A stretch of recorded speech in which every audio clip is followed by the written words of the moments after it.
Alright, I have 20 minutes before I have to walk into my job. So, we'll see if I can poop out this video fast enough. I don't have too much to say here. But what I have to say might take a little bit to explain. I don't know. It's also simple. I'm not smart, I don't have grand theories here, but anyway. Welcome back to Corpus Cinema Control, where we talk about experimental film, silent film, art house cinema, video art, etc., etc. All the good stuff. Now, today we have a classic 70s art house Hollywood film. I don't know. It's not too art house, but it's definitely not normal Hollywood. 1979's Being There by Hal Ashby. I can't give too much history about this guy and his other movies. This is the first one I've seen. Saw it the other day. Blown away by of course, the performance, the rhythm, the blocking.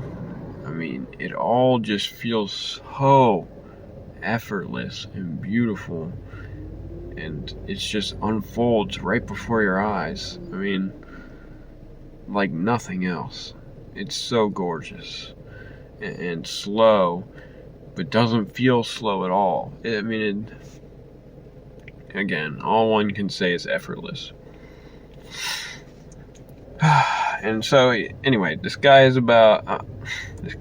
movie is about a guy played by Peter Sellers. He's a gardener,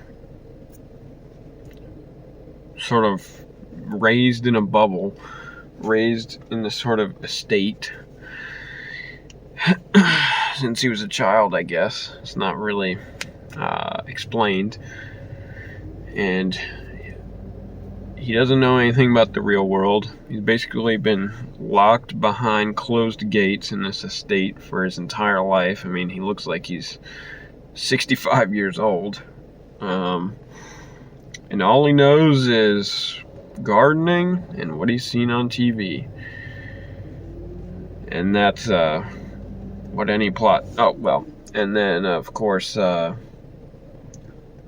guy who owns the estate dies, and so he is spit out into the real world, and then a series of fortunate events occur. And that's what any plot synopsis would give you of this film. So I'm not spoiling much there, but I will spoil much now. So this guy, there is no way that this guy is a real man. He is clearly, I kind of see this movie as a fairy tale or some sort of Bible story, some sort of religious story where it's trying to impart a message or a meaning to you, right? And this guy is supposed to represent something, and all the characters represent stuff. This is how I see the film. Not existing in any sort of reality.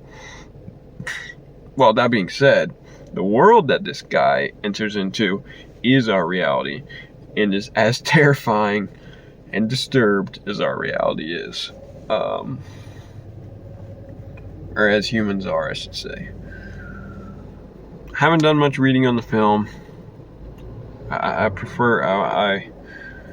would like to hope I prefer coming to some conclusions myself. But from what I understand, I may or may not be following more in suit with critics who watched the film when it came out, as opposed to watching as critics or Letterboxd users who are watching the film these days, and who these days see the Peter Sellers Peter Sellers' character as like a hero or icon or something like this, like a beautiful guy that we should strive to be, and who is simple, and I don't know. That's the general feel and vibe I get from letterboxd users I follow these days. But apparently, in the before times, people were like, "Oh my God, this guy is a critique of people raised on television and a vision of what we can become." I mean, yeah, like, I don't see how that is not the case. Well, let me get into it. This guy sort of represents to me something we should be afraid of becoming, but of course, what we already are now, you know?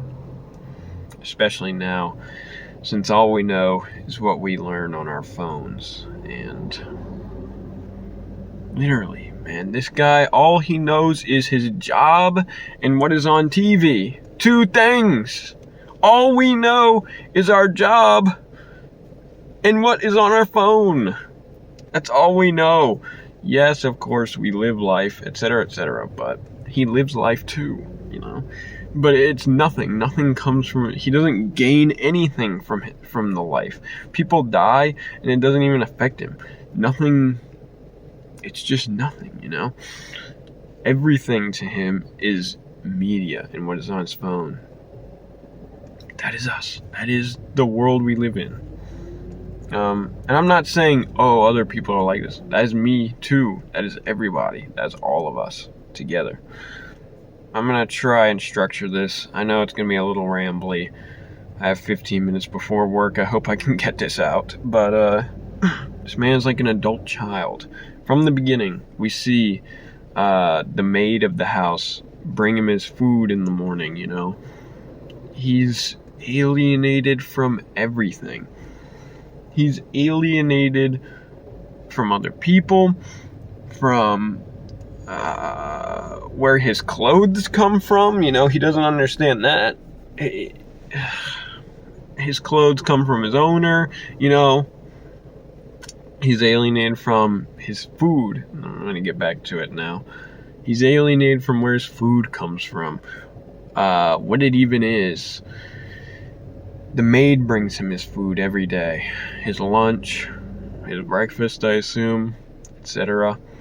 When he's spit out into the world, he just walks up to random people who look like his maid and asks them for food. Can you please give me lunch? I'm hungry, you know? In the same way, I mean, it's just like a poetic metaphor for how we are alienated from our food and everything that we interact with and have in our lives, you know? How we go to the grocery store and there's prepackaged meat and so on and so forth. How there's cereal that somehow is a miracle of science and engineering. Literally, cereal or whatever food you buy is a miracle of science and engineering. Outright. But we don't know this. We just eat it like it's whatever. If it's not there, we get angry. You know what I mean? And we're like, oh, I'm hungry. And we ask people for food.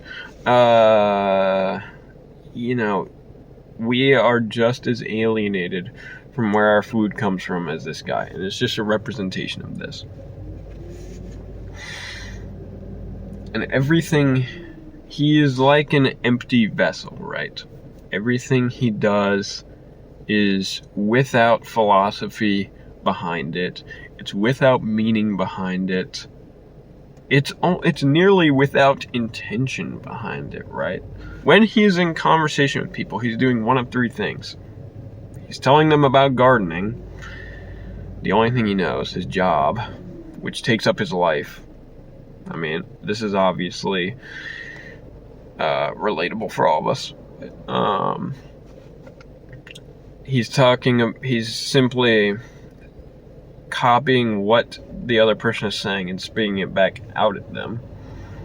Or 3, he is regurgitating something he's seen on television. He is an empty vessel. He is a malleable being who only... Okay, I'm mixing everything up here. He is somebody who... There is nothing there. There is nothing there. He is an empty vessel to be filled with a glut of meaningless words and catchphrases and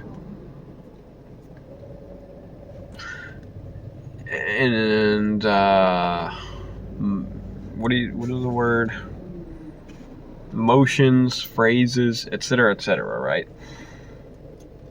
Every time he does something else, it's like he's switching channels, right? Because he clearly has no attention span. You know, he just goes from topic to topic or person to person, willy-nilly, whenever he feels. He can't pay attention to anybody. He's only mindlessly honing in on the television, and he switches a channel every 5 seconds, right? He has no attention span. How could he possibly get any meaning from any of these little blips of things? He'll switch a channel and see a sort of depiction of a butler guy, of a black butler guy, sort of doing his hat and saying, I don't know what he says, like, "You're welcome, ma'am," or whatever, in a more racist way, because it was a racist film. Not being there is kind of a racist film, but the other film is obviously more racist.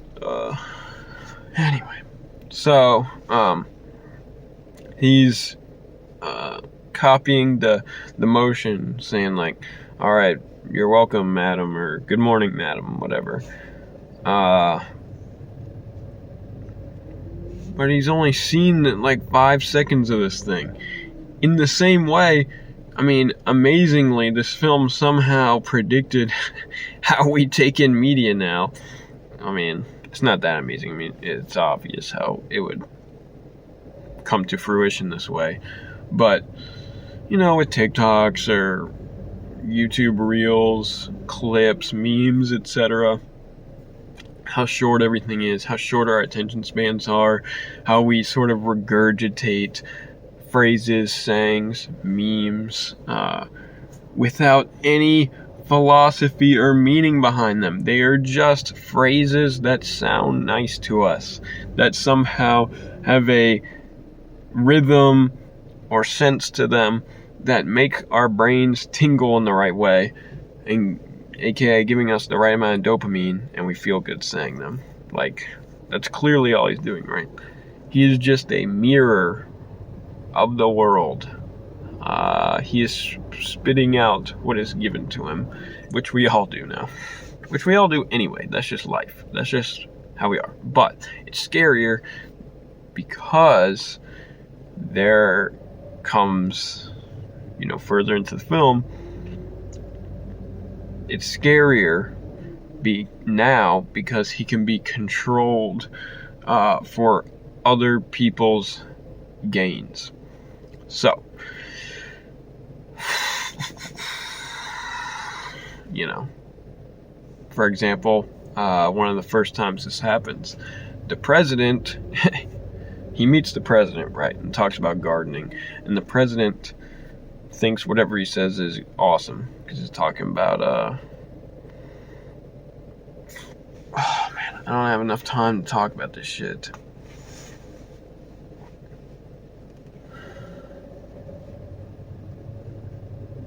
You know, okay, so this character, who is all of us, he exposes the horror of being a person by how he acts. He also exposes the horror of being a person in relation to other people. from how they act around him. They view him as a mirror, not consciously, but when he just regurgitates the things that they say to him, or he talks about gardening, they hear what they already know or think. He's not telling them anything new or anything that they do not know. It is clear when he talks about gardening, for example, maybe they've never heard it, but the way that they respond to it, especially the rich, powerful man he ends up living with, the way they respond to what he says about gardening shows that it is something they already know and believe. It is just being reaffirmed in front of them by this happy or sort of positive vessel, right? Which is scary. That's all they want, you know? They just want affirmation or reaffirmation, you know? And ultimately, he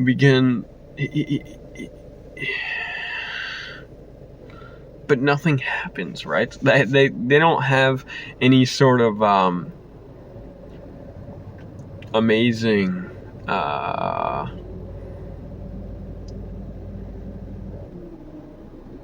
they don't gain some sort of view of themselves or some sort of new light of what they think or what they view. It is only reaffirmation. And so everyone becomes happy because of this guy, but it is scary why they become happy, you know. It's sort of a narcissistic happiness that is blind. They don't change throughout the film, etc.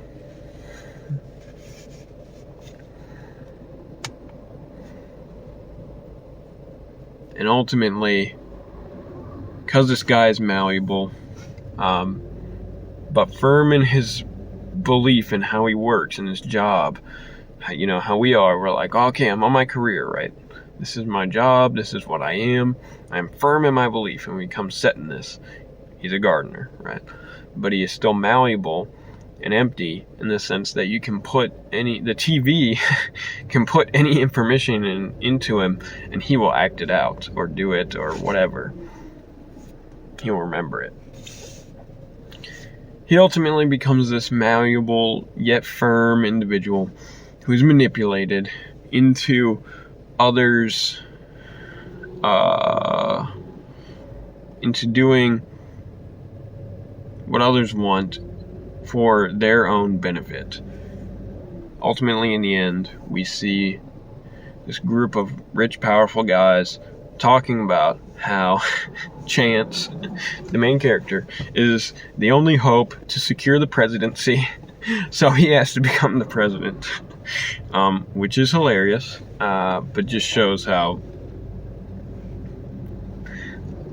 every person, even these rich, powerful guys, are literally just puppets of someone or something, right? You know, we are all just puppets of one another. We are all just mirrors of one another. It is, you know, I can't even believe, again, this is just my reading of the film, but I can't believe all the people on Letterboxd saying what a powerful, beautiful film, and how this talks about Zen and whatnot. Like, I mean, again, this whole thing and how these people interact with each other, combined with the way it's shot, is so. Of course, there are these moments that are funny and happy. Like, there's so many jokes with that in the film, and there's music. But the way the camera is so still, and the world is so gray and bleak and cold, and the architecture is so rigid and blocky and cold, again, it's just the word I have to use is cold. It's just such a haunting, depressing image of the world and how we can interact with each other and how hopeless it seems, especially at the end when it is obvious, it is made so obvious that Chance, the main character, is he is not a real person. He is like an angel come down. He's walking on the water like Jesus. This is a religious story. This is a parable, or whatever word you want to use, right? He came, he was the mirror, he was the angel, and nothing happened. Nothing happened. We can come face to face with this so obviously, and we can't see it. All we can see is ourselves and other people. It's so sad and haunting, you know. I mean, wow. That final shot says it all, really. It's powerful. It's beautiful. And depressing. Maybe I'm reading the movie wrong, right? Maybe it's more positive, but I don't see it, you know. And nothing says it more that that one, this guy is so malleable, controllable, and two, that all they can see is themselves in this guy. Nothing says these things more than the entire movie. His name is what they gave him, and what they heard, that, you know, and they just reaffirm it every time they say his name. It is not his name. It's what they gave him and what they see in him. Chauncey Gardiner. And they're so like lost trying to figure out who this guy is, but what he is their own creation, and yet they don't understand that. It is beautiful. I mean, it is awesome. Character is built in another person's mind. Your character does not exist outside of other people's minds. I was gonna say your person, but I don't know. I don't know if there's a better word than your character. Your character is built in other people's minds. Your name, how you are, how you act, you know. Like the fact that people believe that this guy can speak 8 languages and is a genius and whatever. It says it all there. Character is built in other people's minds. It's really powerful and beautiful. And it's terrifying. But films like this are good because it's coming face to face with it, you know, in a poetic way. This is the point of art, you know, in my opinion, which is why Haneke films are essential viewing.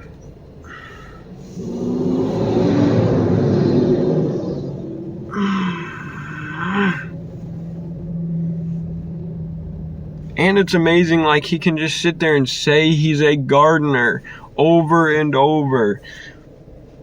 And people just say, oh, I interpret that as you are a businessman and your business is your garden and you must tend to it, right? It's just a mirror. He's just a mirror. He's just, your character's built in other people's minds. I'm going to say this 10,000 times. I'm sorry. I'm not good at talking. I repeat myself a lot, but there you go. And of course, nothing says he's not real. This is just a parable more than his name. Chance. Like, what? Chance. Yeah. Oh, and before I go, I just want to note 2 scenes that are amazing. Little blips. I said all I have to say. You know, really quick though, before I get into these 2 scenes, again, the construction of it is cold, really sort of pulled back. It is restrained. It is a very powerfully cold and restrained style, you know. The rhythm is impeccable. The whole world is cold,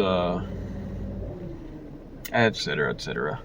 It's a very gray, bleak film, in my opinion. But 2 scenes that I absolutely loved that I just have to mention. One is An example of how he just copies motions and phrases without context. Things are meaningless to this character. Life means nothing. Actions mean nothing. Anyway, it's just so obviously our world. But the scene is when he is going to have sex with this woman, and what prompts him to have sex is that he's seeing kissing on the TV, and he's just like acting out the kissing. And then the characters on television start spinning. The camera is spinning around them, but he starts spinning him and the woman he's kissing. It's just like, it's hilarious, and it just shows that, you know, his mind is just symbols, motions, you know. I don't know how to put it right. And then ultimately he starts just doing yoga because he's seeing it on TV while she wants to have sex. And then another scene is when a guy comes to face with Chance, the real estate agent guy, is face to face with the mirror. He becomes, you know, and then sees him on TV, he becomes scared. He's faced with the unknown, which is really just himself, and what he's created, you know. He's scared, he becomes fixated, all these people do. He becomes angry, and this guy says he made a fool out of me. What? Dude, he didn't do, the president acts the same way, right? It's so amazing that these characters can come face to face with this themselves, you know, their own creation, the mirror, the empty vessel, and they just become angry and obsessed. Because they're so clearly, it's their own inadequacies, it's themselves that they're afraid of and angry with, you know. They just can't say it outright, you know. Or they can never know, right? Like, and there's some weird sort of Freudian thing going on with the president not being able to have sex with his wife because of this, and like, I guess, whatever, his own inadequacies that he's hung up on in the form of Chance. Yeah, which I don't know how I feel about that, but it's hilarious nonetheless. Anywho, definitely check this movie out. Maybe you'll get more positivity out of it than I did. But I finally got around to watching it. I see what all the hype is about. Gorgeous. I mean, again, the rhythm, beautiful, impeccable. The whole film unfolds effortlessly. It is gorgeous and bleak, and the performances are unlike anything else. Amazing. 1979's Being There by Hal Ashby. I highly